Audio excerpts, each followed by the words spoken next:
Hillsborough County killer Samuel Smithers is about to face the final punishment. The so-called Deacon of Death is slated to be executed on October 14th. After spending 26 years on Florida's death row, 72-year-old Samuel Lee Smithers was executed by lethal injection at Florida State Prison on October 14, 2025, at 6:15 p.m. The execution made him the oldest person put to death in Florida since the reinstatement of the death penalty in 1976, and it marked Florida's 14th execution that year, surpassing even Texas to become the nation's leading executioner. In the mid-1990s, Samuel Lee Smithers was known around Plant City, Florida, as a devout Baptist deacon, a church handyman and family man who outwardly lived a life of faith. But behind that pious image lurked a deadly secret. Smithers would earn the grim nickname Deacon of Death after committing 2 brutal murders in 1996, crimes so shocking that they belied his status as a church leader. Nearly 3 decades later, this former deacon was executed for those murders, closing a dark chapter in Florida's criminal history. What follows is the full true crime story of Samuel Lee Smithers, the crimes he committed, the lives he destroyed, and the final act of justice that ended his life. By 1996, 43-year-old Samuel Lee Smithers seemed like an unlikely killer. He was a deacon and custodian at the First Baptist Church in Plant City and was regarded as a wonderful husband and father, according to court documents. Yet Smithers led a double life. He had started cruising Tampa's Hillsborough Avenue, known for sex work, and it was there that he met the 2 women who would become his victims. The first victim was 24-year-old Denise Elaine Roach, whom Smithers encountered on May 12, 1996. Roach was a sex worker, originally from Jamaica, and a mother of 2 young children.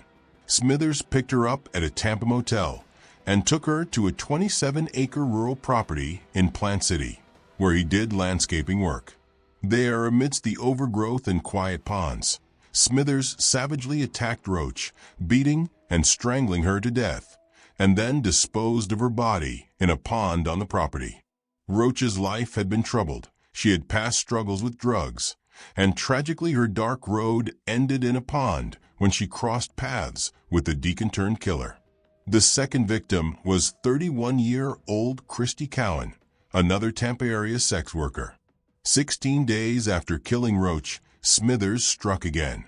On May 28, 1996, he met Cowan under similar circumstances, arranging a paid sexual encounter, and lured her to the same secluded property. There, Cowan met a similarly horrifying fate. Smithers beat her brutally and strangled her, dumping her body in the very same pond where Roach lay. In fact, when authorities would later discover the grim scene, one of the women's bodies was found floating in the water, freshly killed, while the other's remains, from over 2 weeks prior, had sunk and required a dive team to recover. The violence Smithers inflicted on these women was extreme.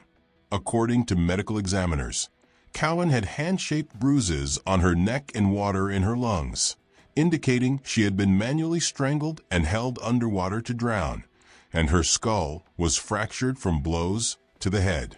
Roach had suffered over a dozen stab wounds to her head in addition to being strangled. Both women were essentially beaten to death and left to die in the murky pond, a shocking level of brutality from a man who preached in church on Sundays.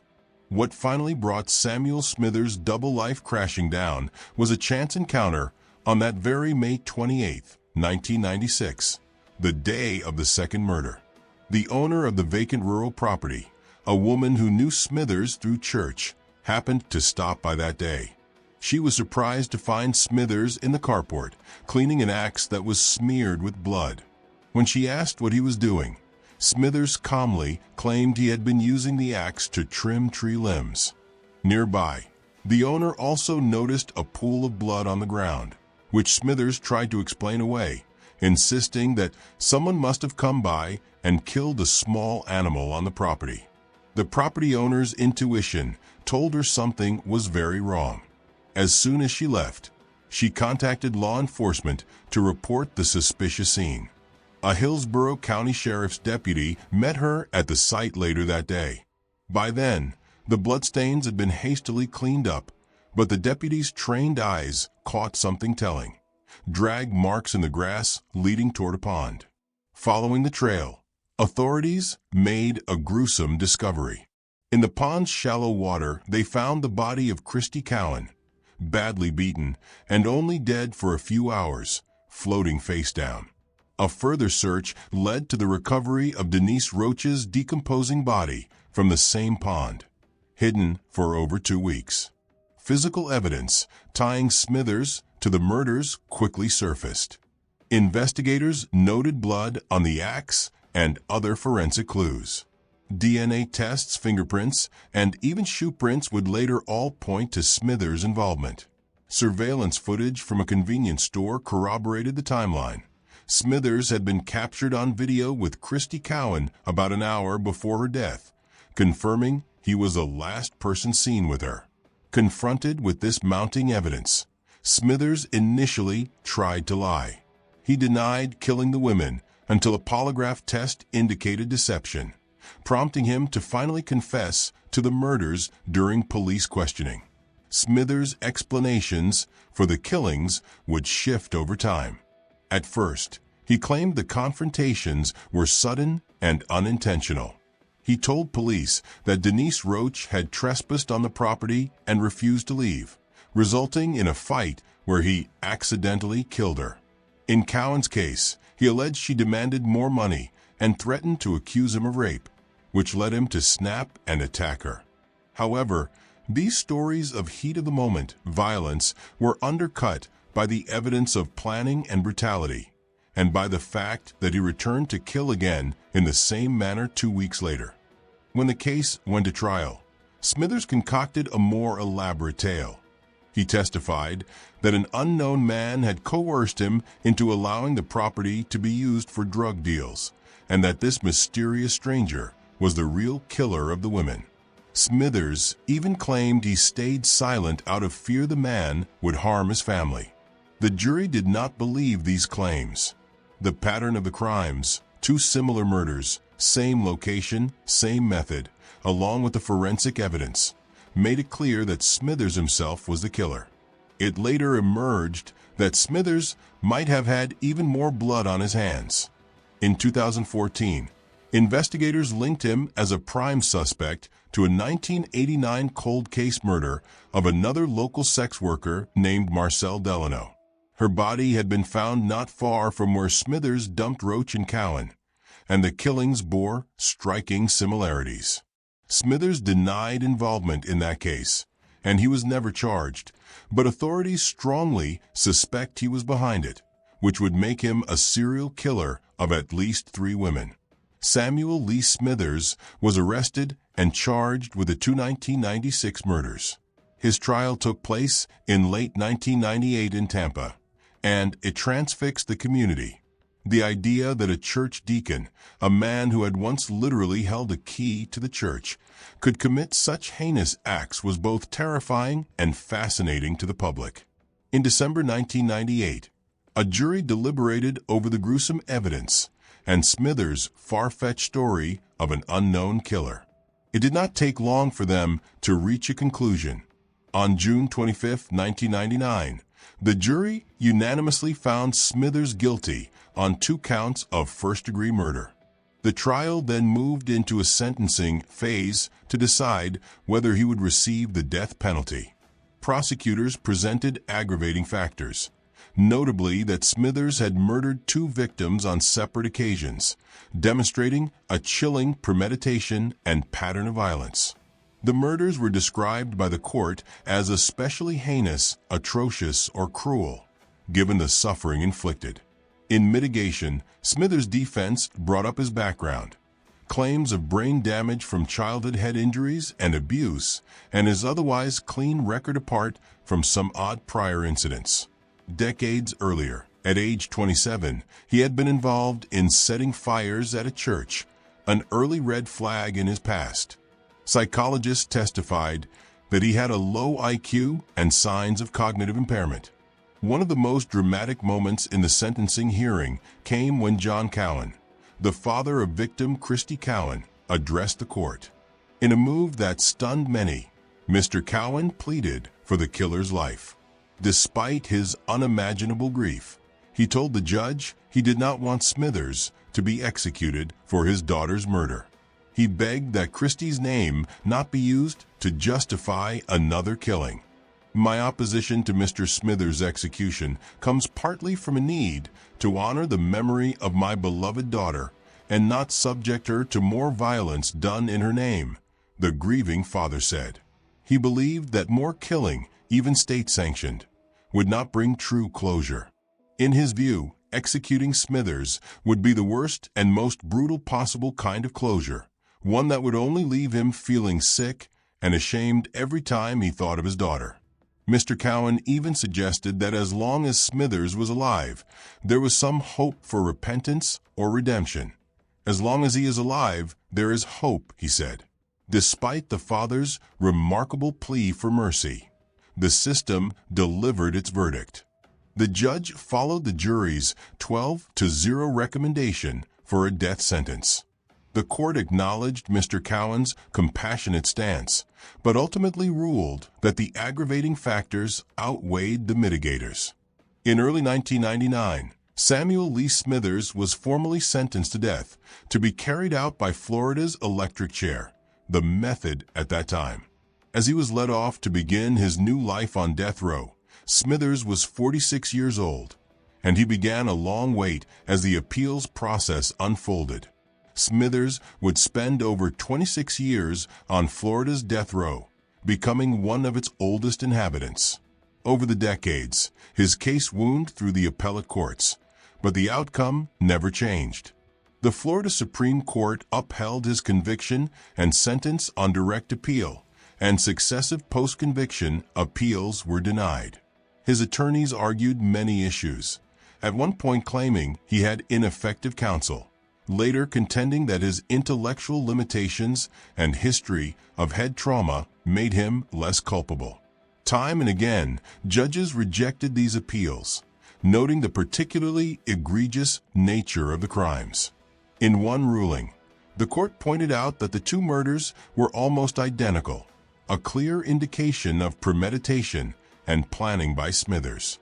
The randomness or impulse that his defense tried to suggest simply did not fit the facts.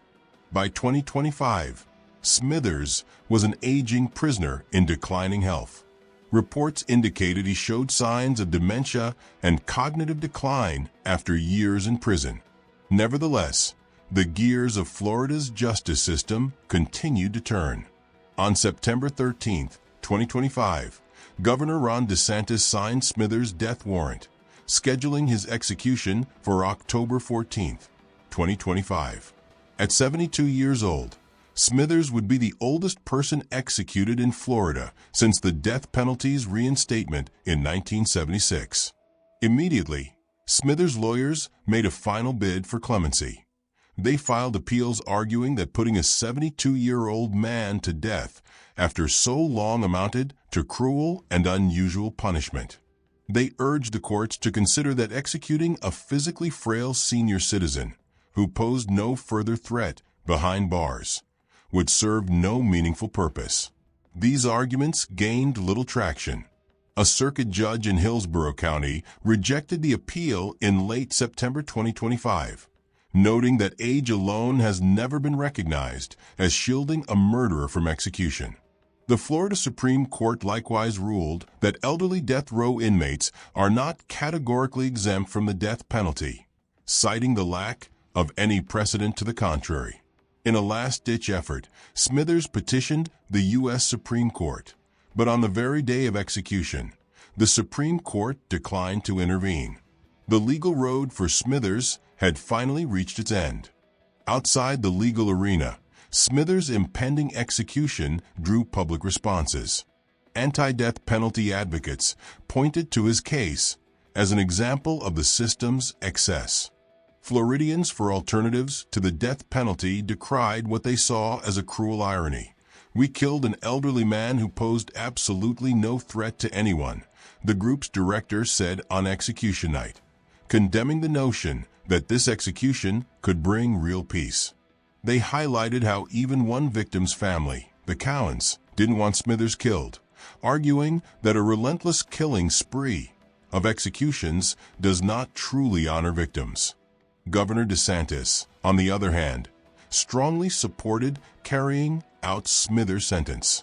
He pointed to the heinous nature of the crimes, reminding the public that Smithers was an axe murderer who killed 2 innocent women in cold blood, and thus fully deserved the ultimate punishment. As October 14, 2025 dawned, Samuel Smithers awoke in Florida State Prison's death watch cell for the last time. He had been moved to the holding area adjacent to the execution chamber shortly after his death warrant was signed, where he spent his final days under 24-hour observation. In keeping with tradition, Smithers was offered a last meal of his choosing. He made his selections true to his southern roots: a hearty spread of fried chicken and fried fish, a baked potato, apple pie with vanilla ice cream for dessert, and a sweet iced tea to wash it down. He ate this final supper sometime on Tuesday afternoon, with the clock ticking toward the 6 p.m. execution appointment. In those final hours, Smithers likely met with the prison chaplain or a spiritual advisor, a common ritual for the condemned, though details of any specific prayers or visitors were not made public. Having once been a man of God, it's easy to imagine the former deacon praying for forgiveness in his last quiet moments. Outside the prison in Rayford, near Stark, Florida, a small crowd had gathered by late afternoon. About 30 protesters stood vigil, holding signs and offering prayers as the execution drew near. Many were fellow churchgoers from Our Lady of Lourdes Catholic Church, which routinely bussed parishioners to oppose executions. The protesters even brought a large metal gong, which they struck every few minutes, a somber, resonant clang echoing across the field. "We almost hope that the inmates can hear it," said one church coordinator, explaining that the gong was meant to let the person inside know that people were out there praying for them. On this clear October evening, as the sun began to set, the demonstrators stood in a circle, some holding umbrellas for shade, some shedding quiet tears as they contemplated the impending death just hundreds of yards away.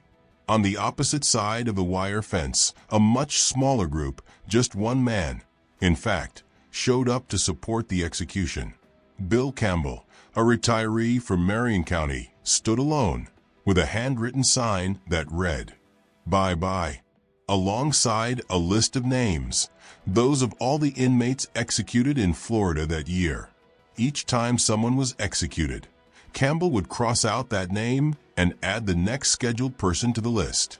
"The reason I'm here is to counter the protesters," he explained matter-of-factly. In his view, this is final justice. Smithers had decades of appeals, and now it was time to pay the price.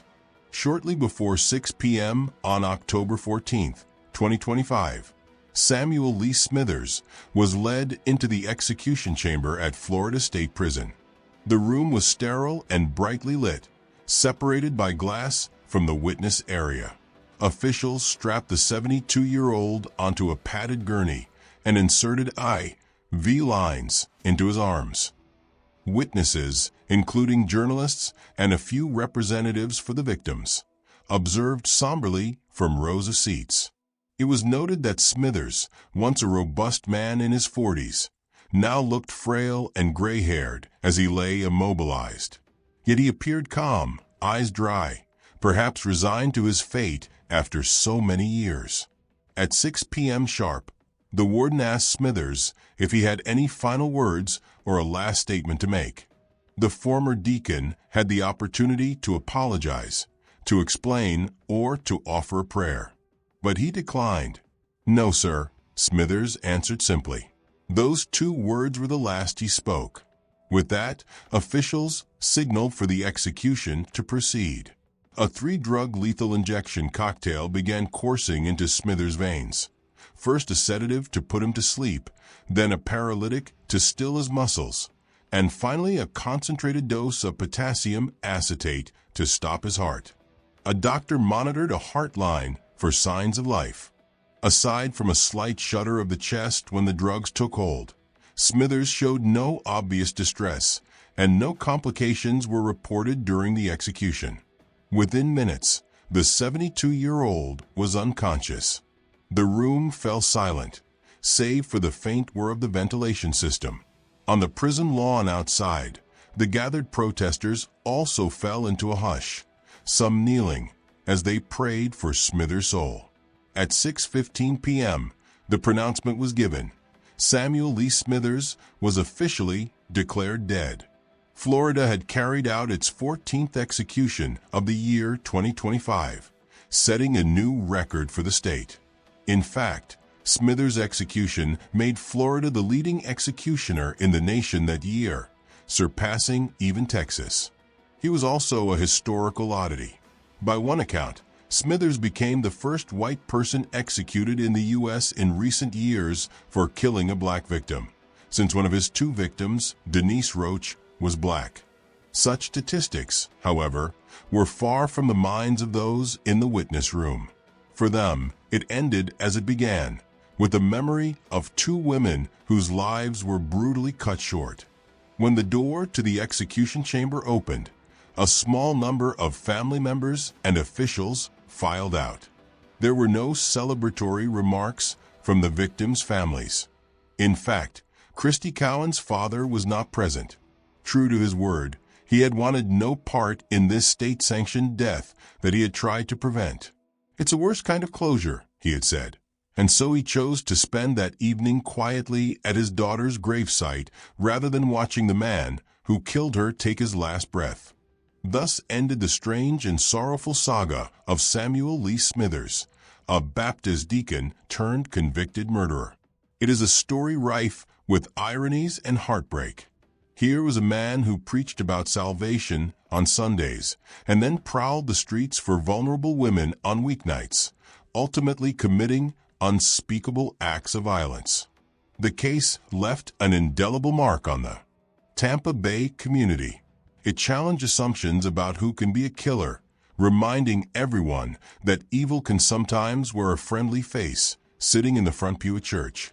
For the families of Denise Roach and Christy Cowan, the pain did not vanish with Smithers' execution. They had already endured 29 years of grief and waiting. Denise's two children grew up without a mother. Christy's relatives kept her memory alive through photos and stories. Whether Smithers' death brought any sense of justice is a deeply personal matter.